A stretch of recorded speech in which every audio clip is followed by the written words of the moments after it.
Baik, selamat pagi Pak Arif. Kami dari kelompok 8 ingin menjelaskan negara sebagai subjek hukum utama dalam hukum internasional. Di sini saya dengan rekan kelompok saya sendiri dengan Mangarato Pandiangan dengan NPM 21071010 lalu ada Mas Mas Dimas Aditya Saputra dengan NPM 210710102112, lalu ada Mas Dwi Agung Prasetyo dengan NPM 210710101159, lalu ada Mas Muhammad Isom Fuadi dengan NPM 210710101306, lalu ada Mas Muhammad Ilyas Akbar Rizky dengan NPM 210710101126.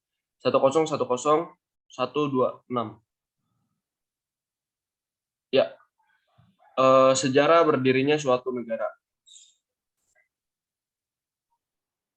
Oke, filosofi Yunani kuno yang saat itu berjaya masih melekat dalam pembentukan suatu negara secara umumnya, di mana terbentuknya polis-polis sebagai sumber terbentuknya pemikiran terhadap negara dan hukum dari bangsa Yunani kuno. Pada era bangsa Yunani kuno mulai tercipta pemikiran-pemikiran tentang negara dan hukum. Kebebasan berpikir dan mengeluarkan pendapat secara kritis dan jujur. Mulai dari persepsi inilah dapat disimpulkan bahwa terciptanya suatu negara itu berasal dari pemikiran para filsuf dan adanya pola pikir yang terbenak pada masyarakat saat itu. Lalu tentunya polis yang terbentuk sangat berpengaruh terhadap pola pikir dan komunikasi yang baik dan intens pada masyarakat bangsa Yunani kuno saat itu. Dari hal inilah yang menjadi hal positif dan meningkatkan pola pikir masyarakat. Pola pikir yang berkembang menghasilkan suatu pemikiran dari para pakar ilmu negara yang menjadikan bahwa suatu negara itu harus mempunyai pemerintahan yang baik dan berdaulat dalam mewakili warga negaranya sebagai badan legislatif atau lembaga negara. Lalu, pemerintah bertugas untuk mencapai tujuan seluruh warganya, baik itu di dalam negaranya, dalam mempertahankan konsistensi negaranya, dan juga di luar negaranya dalam mengurusi hubungan negaranya dengan negara lain dalam kancah internasional. Dari pemikiran ini menghasilkan suatu dasar hukum yang saat ini tertulis pada pasal 1 Konvensi Montevideo 1993 yang berisi tentang unsur suatu negara. Suatu negara terbentuk jika memiliki 1. Penduduk yang tetap, 2. Wilayah yang pasti, yang ketiga pemerintahan yang berdaulat, dan yang keempat kemampuan untuk mengadakan hubungan dengan negara lain. Lalu Aristoteles, seorang filsuf jenius, mendeskripsikan peradaban Yunani kuno ke dalam bukunya yang berjudul Politika. Dalam penelitiannya tersebut, dengan cara metode deduktif dan metode empiris, ia mengklasifikasikan 3 bentuk negara yang sempurna dan bentuk kemerosotannya karena penyimpangan yang dibuat oleh penguasa negara tersebut. Contoh bentuk sempurna yang pertama yaitu monarki, bentuk kemerosotannya tirani. Lalu bentuk kesempurnaan aristokrasi dengan bentuk kemerosotannya oligarki. Lalu yang ketiga bentuk kesempurnaannya itu politeia dan bentuk kemerosotannya itu demokrasi. Selain itu, ada banyak juga teori yang terbentuk dalam sejarah terbentuknya suatu negara, yaitu yang pertama, teori ketuhanan. Teori ini menjelaskan bahwa suatu negara terbentuk karena kuasa Tuhan. Negara tersebut bisa terbentuk jika Tuhan menghendaki negara tersebut terbentuk. Manusia yang meyakini teori ini berpendapat bahwa jika manusia yang memerintah dan menjalankan tugas negara, berpendapat bahwa manusia tersebut dianggap sebagai titisan Tuhan. Lalu yang kedua, teori hukum alam. Di teori ini bersifat irasional dan rasional. Hukum alam irasional seperti hukum dari Tuhan. Sedangkan hukum alam rasional berasal dari metode deduktif yang didapat melalui observasi. Hukum alam ini bersifat abstrak dan universal, membuat hukum alam lebih alamiah karena tidak dibuat oleh negara atau kekuasaan secara langsung. Lalu yang ketiga, teori perjanjian masyarakat. Teori ini diperkenalkan oleh Thomas Hobbes yang menyatakan bahwa membentuk suatu negara dimulai dengan rakyat yang secara dasarnya mempunyai hak asasi untuk melakukan perjanjian, mempercayakan seluruh tanggung jawab kepada pemerintah, mempercayakan seluruh tanggung jawabnya kepada pemerintah. Lalu yang keempat, teori kekuasaan. Teori kekuasaan atau teori kekuatan dibedakan menjadi teori kekuatan fisik dan teori kekuatan ekonomi. Teori kekuasaan fisik adalah negara dapat tercipta karena tercipta oleh kemenangan dari pihak yang lebih unggul dalam hal fisik dibandingkan lawannya. Sedangkan teori kekuasaan ekonomi adalah kekuasaan yang datang dari orang-orang yang unggul secara ekonomi dan memampukan dirinya untuk berkuasa. Oke, selanjutnya saya lanjutkan kepada teman saya. Baik, untuk selanjutnya saya akan menjelaskan bentuk negara. Yang pertama ada negara kesatuan. Negara kesatuan merupakan bentuk suatu negara yang telah merdeka dan berdaulat. Dalam negara kesatuan hanya terdiri dari satu pemerintahan pusat yang memiliki kekuasaan mengatur seluruh daerah. Negara kesatuan ini memiliki ciri yaitu dengan adanya satu pemerintahan pusat yang mengatur seluruh kekuasaan pemerintahan. Kemudian hanya memiliki satu konstitusi, terdapat satu kepala negara dan juga memiliki satu parlemen dan dewan menteri. Sebagaimana contoh yang termasuk dalam negara kesatuan adalah negara Indonesia yang sudah dijelaskan dalam Undang-Undang Dasar 1945 pasal 1 ayat 1 yang berbunyi negara Indonesia merupakan negara kesatuan yang berbentuk republik. Di Indonesia sendiri juga berlaku sistem hukum sesuai Undang-Undang Dasar Negara Indonesia yang dimana dijadikan sebagai acuan dalam melakukan segala hal, termasuk dalam menyelesaikan kasus-kasus atau masalah yang muncul dalam negara.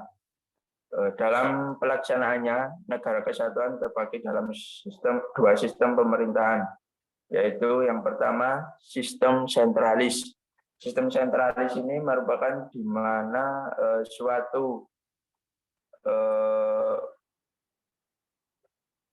segala sesuatu dalam negara itu diatur oleh pemerintahan pusat, sedangkan pemerintah daerah hanya melakukan apa yang diperintahkan oleh pemerintahan pusat.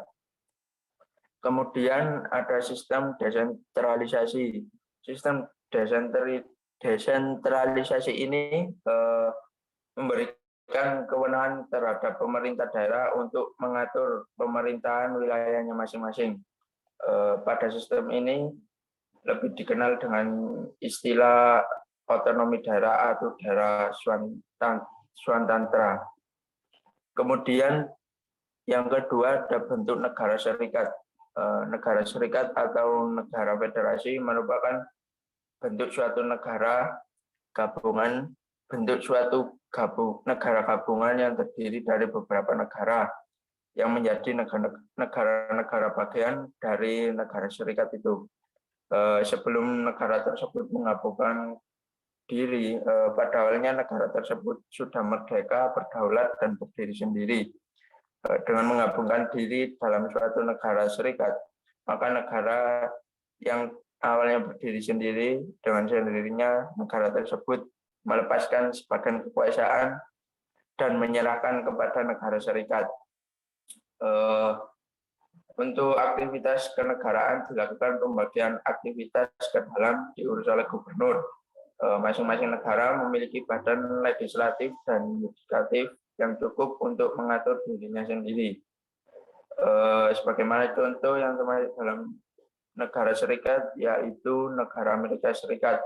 Pembagian kekuasaannya sudah diatur dalam pasal 1 seksi 8 pada konstitusi Dalam merumuskan pembagian ini telah terjadi muncul perdebatan antara kelompok enumator dengan reservis menghendaki supaya pemerintah federal diberi kewenangan yang luas agar menjadi kuat sebagai sebuah negara federasi. Selain dilakukan ketentuan pembagian kekuasaan antara pemerintah pusat dengan pemerintah daerah, juga dilakukan pemisahan dan pembagian kekuasaan dalam 3 bidang menurut konsep trias politika, yaitu kekuasaan legislatif sebagai pembuat undang-undang, eksekutif penyelenggara pemerintah, dan juga yudikatif mengadili perselisihan. Namun ketiga kekuasaan tersebut memiliki kedudukan yang sama. Untuk selanjutnya akan disampaikan oleh teman saya. Terima kasih. Baik, slide selanjutnya adalah atribut negara. Negara sebagai subjek hukum dalam hukum internasional memiliki beberapa ruang lingkup. Salah satunya adalah atribut negara. Atribut negara adalah sebutan alat negara yang menjadi bukti negara bahwa negara tersebut telah merdeka dan juga negara tersebut telah diakui keberadaannya oleh negara lain yang sudah ada terlebih dahulu. Atribut negara sendiri terdiri dari yang pertama, bendera nasional. Bendera nasional adalah bendera yang melambangkan dan mewakili suatu negara. Bendera nasional biasanya dikibarkan oleh pemerintah, tetapi rakyat juga dapat mengibarkan bendera nasional tanpa terkecuali. Bendera nasional biasanya terdapat suatu simbol dan warna yang di mana suatu simbol dan warna ini merupakan ciri khas suatu negara untuk dikenal dan oleh negara lain sebagai lambang negara, dan biasanya setiap simbol dan warna memiliki makna masing-masing tergantung negara yang memiliki bendera nasional tersebut. Yang kedua adalah lagu kebangsaan. Lagu kebangsaan atau national anthem adalah suatu lagu yang resmi di suatu negara yang telah diakui oleh negara lain maupun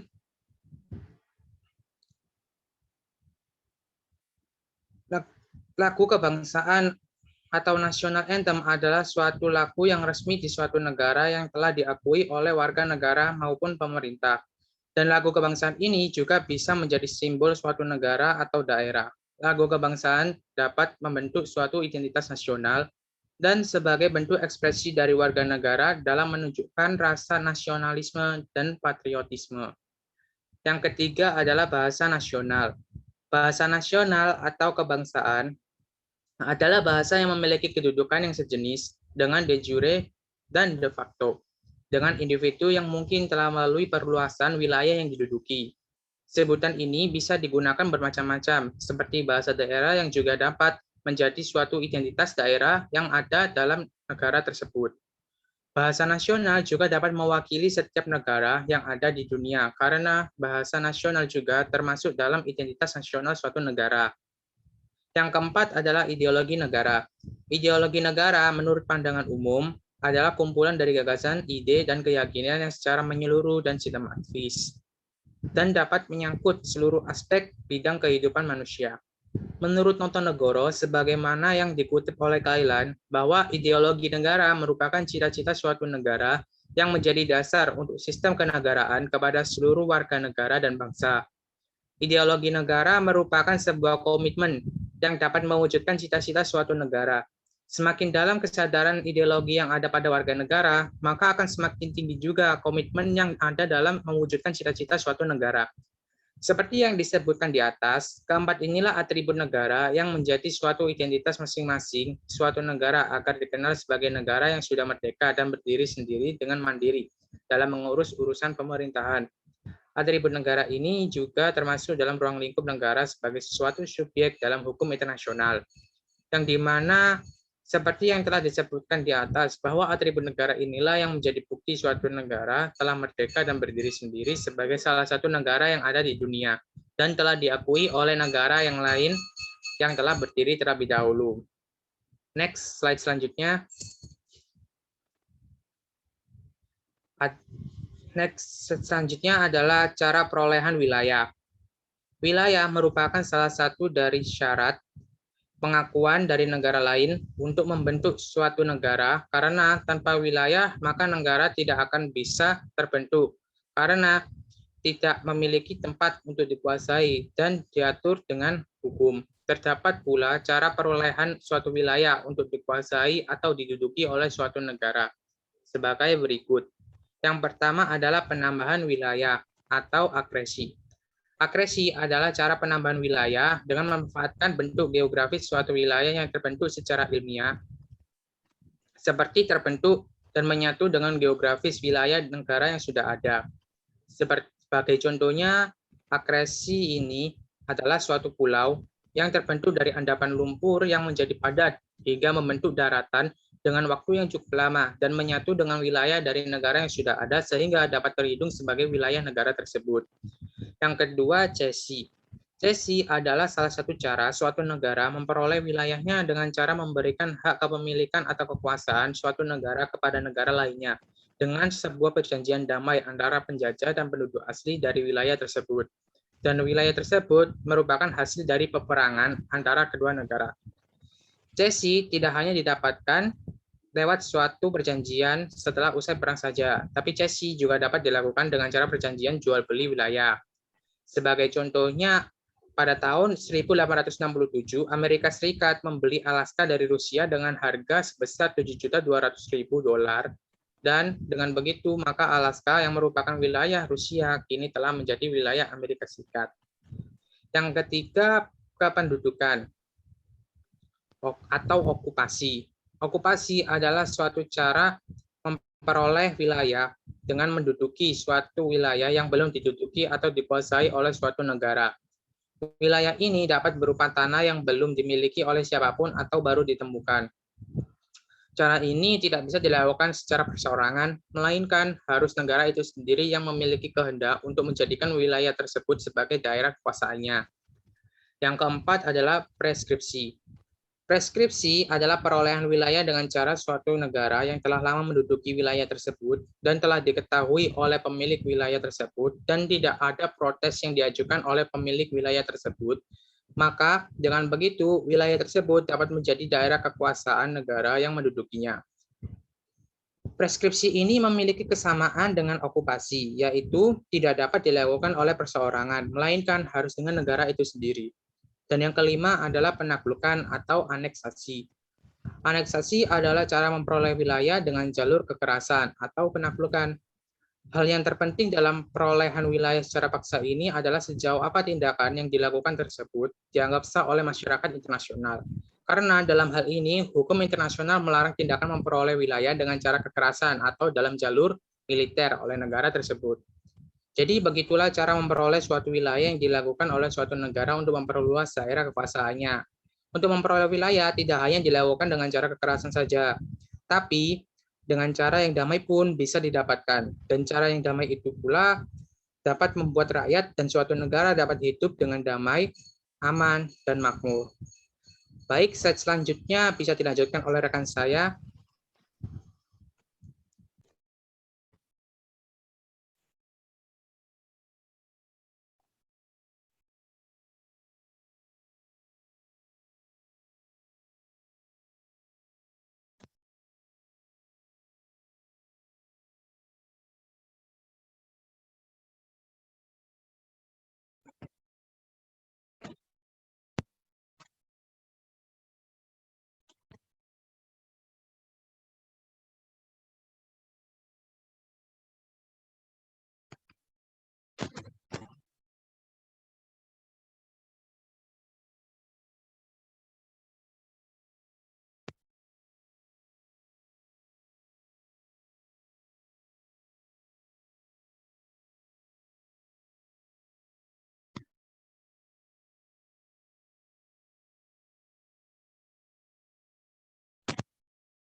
Halo Mas Agung.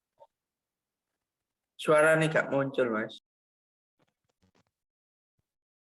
Wis metu suara. Yap. Wis. Baik, saya mulai ulang. Doktrin ialah suatu pendapat atau pemikiran secara ilmiah yang disusun dan dikemukakan oleh para ahli sesuai bidangnya. Doktrin berasal dari bahasa Latin, doctrina, yang berarti pengajaran, instruksi, ataupun mengajar. Berasal dari kata Latin yang sama dalam berbagai istilah negara, yaitu mengajar. Dalam kebijakan pemerintah, doktrin sering diartikan pernyataan kebijakan dasar pemerintah, khususnya dalam hubungan internasional. Dalam kacamata ilmu hukum, doktrin sering ditafsirkan sebagai prinsip hukum yang ditetapkan melalui keputusan yang telah teruji oleh para pakarnya dalam halnya yang telah dilakukan oleh pakarnya di sejarah dahulu. Tindakan negara adalah perbuatan pejabat pemerintahan atau penyelenggaraan negara dalam menjalankan tugas dan wewenangnya dalam urusan bernegara agar sesuai dengan oritornya. Jadi, doktrin tindakan negara ialah suatu pemikiran yang memberikan dasar pemerintah dalam menjalankan kewenangan publiknya guna menjalankan tugas untuk memberikan pelayanan kepada masyarakat agar sesuai dengan panduan dan undang-undangnya. Contoh nyata atau contoh konkret doktrin tindakan negara ialah dalam bidang pendidikan. Sebab dalam bidang pendidikan dengan membangun sumber daya manusia yang optimal akan dapat memicu perkembangan dan kemajuan Indonesia. Seperti yang terrumuskan di Undang-Undang Nomor 20 Tahun 2003 pada pasal 10 dan pasal 11 yang intinya ialah pemerintah wajib menjamin pendidikan kepada seluruh rakyat Indonesia serta mengawasi dan memberi layanan pendidikan agar mudah diakses oleh warga Indonesia, baik yang sudah dewasa maupun yang masih balita.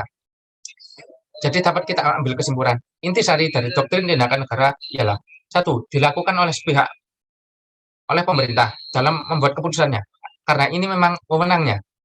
2. Berlakunya bagi semua subjek hukum di Indonesia, baik badan hukum maupun subjek hukum perorangan. 3. Wujud dari tanggung jawab pemerintah sebagai pelayan masyarakat agar memfasilitasi masyarakat untuk ikut memajukan Indonesia. 4. Berdasarkan undang-undang publik yang berlaku.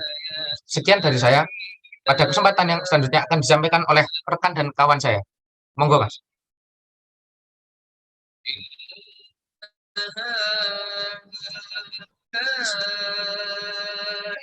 Yang keenam adalah hak dan kewajiban negara. Yes. Yaitu suatu hak serta kewajiban suatu negara tidak serta-merta hanya untuk menyelenggarakan suatu pemerintahan, tetapi di sisi lain negara juga mempunyai hak untuk menjadikan negara sebagai organisasi kekuasaan tertinggi yang sah dan ditaati oleh rakyatnya.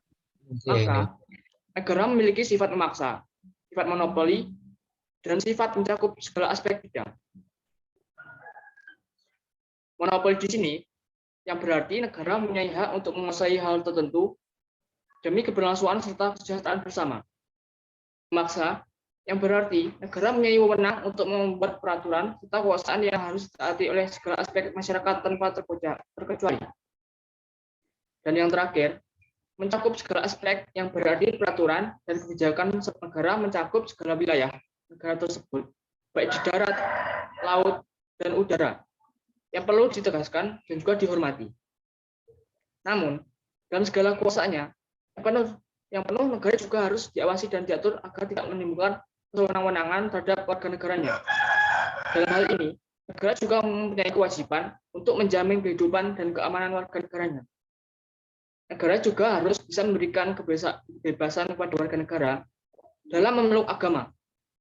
Hal tersebut seperti yang terkandung dalam Undang-Undang Dasar 1945 pada pasal 29 ayat 2 yang berbunyi, negara menjamin kemerdekaan tiap-tiap penduduk untuk menurut agamanya masing-masing dan beribadat menurut agamanya masing-masing. Kata menjamin merupakan dalam kalimat di atas berarti harus menjaga, memelihara, dan juga memberikan pelayanan penuh terhadap warga negaranya.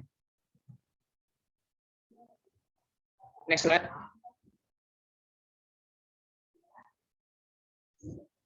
Yang ketujuh adalah suksesi negara. Suksesi negara bukan hanya memiliki suatu pengaruh internal, namun juga mempunyai suatu pengaruh eksternal. Suksesi yang terdapat pada suatu negara akan memberikan suatu pengaruh terhadap hubungan negara tersebut dengan dunia internasional. Karena akan mempunyai pengaruh terhadap pelaksanaan dan kewajiban negara itu sendiri. Berbagai macam peristiwa suksesi memang sudah banyak terjadi sebelumnya. Contohnya adalah yang pertama, pergantian nama Hindia Belanda menjadi Indonesia setelah masa kemerdekaan Republik Indonesia yang terjadi pada tahun 1945. Yang kedua, perpecahan bangsa. Misal, perpisahan antara Pakistan dengan India yang terjadi pada tahun 1947. Yang ketiga, ada juga tentang penggabungan negara, seperti hal yang terjadi pada Mesir dan juga Suriah. Suksesi negara tentu telah membawa suatu masalah yuridis, seperti misalnya masalah kontinuitas pada perjanjian internasional yang telah dibentuk sebelumnya dan diganti dengan atau partial state.